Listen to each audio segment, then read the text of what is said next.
Welcome everybody to this week's video. It's Rich here, another fast and fun video. And this week I'm doing a buyer's guide specifically on the Renault Megane RS250, 265 and 275, the second generation of RS Megane based on the third generation Renault Megane.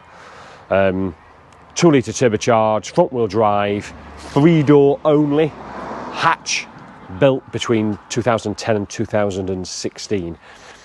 This is not going to be a video that will go, or buyer's guide that will go into great detail on generic stuff, checking MOT history, checking your fluids, etc.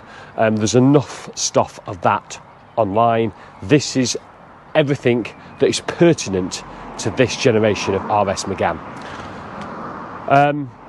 The 250, 265, 275, it evolved over the 6 years period. The 6 year period, it was just reflected the power, the PS output from that 2-litre turbocharged engine. So it was just the way Renault had mapped it to move it along over that 6 year period. It came predominantly in two models: the Sport, which was the standard, and then the Cup version. There were a few additional ones which I'm not going to focus on here. Cup S, there was a Trophy, and there was the Ultimate, the Trophy R versions. But for this buyer's guide, it's going to be predominantly the Cup, and it is the Cup that you absolutely need. The Cup pack gave you some tasty options around your springs and dampers, lowered it, made it a little bit firmer. But the one thing it did offer was the front LSD, so the front limited slip differential. And it is that transforms this car from being good to brilliant, especially as a fast road and track going car. And the first tip is get a Cup. It is vital you get a Cup. Couple of things on that. Good news is the majority are Cup or with Cup pack. And what do I mean with Cup pack? Well, in good Renault tradition, they've made it as complex as possible. You had the Sport and you could have the Cup, but you could also have the Sport with the Cup pack. So you need to hunt out one of these Cups. As I say, the majority, probably 90%, are Cup, and you're after it because of that front LSD. How do you know it's a Cup or it's a Cup pack model? Very, very difficult to tell. There were a few telltale signs when new, but those telltale signs could have changed over time. Red Brembo brake calipers was one of those telltale signs. But the only sure way of knowing is download the My Renault app, and in there put your registration in there of the car, and it will tell you whether it was a Sport, or whether it was a Cup, or whether it's a Sport with a Cup pack. That's the only way to be sure. Don't think that the RS Meganes are quick cars either. They are quick enough, but when you test drive the car, don't expect blistering pace, especially if you're coming from some sort of German marque that's got some serious performance. These are really focused more around handling and the way they can take both road and track work and the way they can corner. So acceleration on the test drive, you should feel the turbo spooling up at about 3,000, and there should be just a surge of turbocharged pull. But by 5,500, 6,000, that's it. The engine's done, and it's starting to decay that power, and that's the time to change. In fact, about 6,500 is the rev limiter. So don't expect these to be high revving, screaming engines, because they're not. It's all about mid-gear acceleration, and you should feel that on the test drive. But they are reliable. The engines, and to a degree the gearboxes as well, are tough units, and probably because they're not in a particularly high state of tune as in a base 250 to 275 power output. They just need regular maintenance. And so that's one of the other key tips, is to make sure that the car has got robust, well serviced, well documented servicing, especially if they've been tracked. And what you'll find is that these, on just about every single track day you go on, there will be a number of Megane. But if it's being used on track, putting more G through the car, working the car much harder than you need regular servicing. So for me, get one that's got a robust service history, and make sure the cam belt's been done. The cam belt's due every 72,000 miles or 6 years, and I paid just over 600 for mine through an RS specialist in the West Midlands about 2 years ago. That's inflated a little bit now, so you're probably looking at a budget of around about 650 for a cam belt. Next up is the suspension. You see, the cut pack does ride quite firm on the road, and one of the costed options was these actual Steve's 19-inch alloy wheels. I've got them, and I wish I didn't have them. They ride better on 18s. In fact, Evo magazine back in 2010, 2011 had one on long term, and they ran it for 6 months on 19s, and then they reverted back to the standard 18 for the second 6 months, and they reported it drove much better on the road. So although aesthetically the 19s look better, they can become very crashy on the B roads, on our potholed, poorly surfaced B roads, because they wear only 35 profile front tyres. And this leads on to the weak link for me on the Megane, and that's suspension. So on your test drive, you're looking out and listening out for knocks. Meganes eat suspension components. Lower swivel joints, anti-roll bars, top mounts. There's a whole host, engine and gearbox mounts, there's a whole host of different suspension components. These things do eat suspension parts. They are consumable, I suppose, but if you can hear anything, it's worth further investigation, or at least using it as a haggling point. But just be noted, if there's an option between 19 and 18, I'd go with the 18. The exhaust. This is one of the rare times that I will say a modification is much better if you can find one with a sports exhaust fitted, to give a bit of life into that 2-litre turbocharged engine, because the standard OEM exhaust, well, it's a bit of a letdown, and it's so quiet. So my tip is get one that's already had a sports exhaust fitted, and many have.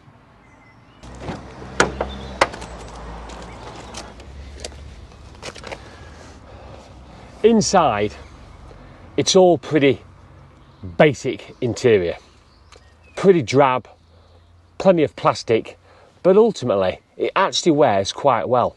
The touch points of the handbrake, gear stick, pedals and steering wheel, none of them are showing excessive wear, and mine's got 142,000. So again, just make sure that those touch points feel about the same as the mileage on the car that you're looking for. Other tasty options to look for, well, for me, number one is the yellow dot Recaros. The standard seats were pretty average. They came with two options. You could have go with a leather seat, but again, people who've watched the channel know that leather's not my premium and first choice when it comes to sports cars. Much better is these yellow dot Recaros. Yes, they do wear a little bit on the lumbar support on the driver's seat as you get in and out, but you can get that repaired for a couple of £100, and they hug you brilliantly and are supremely comfortable, and are very much a worthwhile option, albeit less than 10% of these came with the yellow dots. Other options to hunt for as well is the RS monitor. Was a bit of a gimmick at the time, reminiscent of what Nissan were doing with the GTR. Lots of lap timing, G meters, extra pressures and temperatures, speed, acceleration, quarter mile, and it's a little function, a bit of software, only a few £100 new, but I don't believe it can be retrofitted. So if you want that, you've got to find one with the RS monitor already installed. The other thing to check on the test drive is this middle button here that actually looks like traction control. Sort of is, but this changes it from normal to sport by single press. And you can press it again, it'll drop back to normal. And by pressing single presses, we'll switch between normal mode and sport mode. When you switch it into sport mode, that changes the throttle mapping on the accelerator, and suddenly very light sensitive touches on the accelerator, you should feel urgency with the engine, and suddenly the car comes alive. It might not sound much, but it brings it alive. Check that that's working.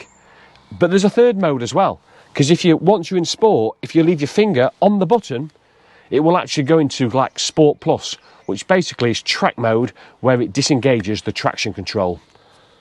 Check that all those functionalities are working. Assume that the car has been on track. Whatever the current owner says, or the salesman at the garage, you've got to assume that it's been tracked. It's no bad thing. It's to be expected. That's what these cars are great at.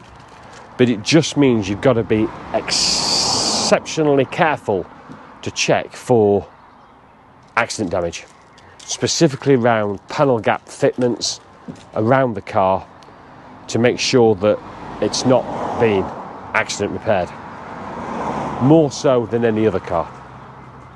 And with regard to repairs, these shouldn't suffer from rust. The oldest of them are only 12 to 13 years old. So if you see any signs of early rust, it could mean a badly repaired car. You have to accept and expect many of these will have been modified. Just make sure that the car that you view and want and decide to buy meets your needs. From standard OEM untouched, all the way through to stripped out, highly modified track car. And there's something in the middle. Likely modifications, remaps are very common. Certainly stage 1 or stage 2, 300, 320 horsepower, very, very doable. Brakes, again, a common upgrade for Meganes just because of their track work. But just make sure that the car that you view, check who's done it, how it's been done, what components have been used, to make sure that you're buying something that's been done and been done well and meets your needs. More track focus you go, less dailyability and practicality you have. And it's getting that balance for your specific needs. And don't let mileage or high mileage put you off. Mine as a baseline comparator is 142,000 miles. It's a high mileage Megane, for sure. But that cars with over 100,000 do lose money. They are cheaper, they are more value. They're more cost effective to buy. And if it's got a robust service history, it might be a really, really shrewd buy. Mine feels as fresh as it did when it had done 100,000. It still feels tight and it still drives brilliantly. And with Meganes now fetching for as little as 6,000 for a cup version, that was roughly the same price 2-3 years ago. They're not going. They feel like they've hit the floor now. And so actually buying a Megane at this time could be a really shrewd and smart buy, because I don't see them falling anymore. And they've been really propped up by the 225s and the 230s from the first generation RS Megane. Very few cars can do daily and track and do everything. And I think I've proved actually that if you buy well, and it is a relatively low risk purchase, the Meganes, you could just buy yourself and bag yourself one hell of a performance car at a really affordable price, if you follow some of the tips that I've gone through in this video. I hope it's been useful. If anyone's got anything that says, do you know what, you've got to include this, drop any thoughts and comments in the comments below. And thanks for watching, guys, much appreciated. If you haven't already done so, please subscribe, give me a thumbs up if you liked it, and stay tuned. Another video next week. Thanks for watching.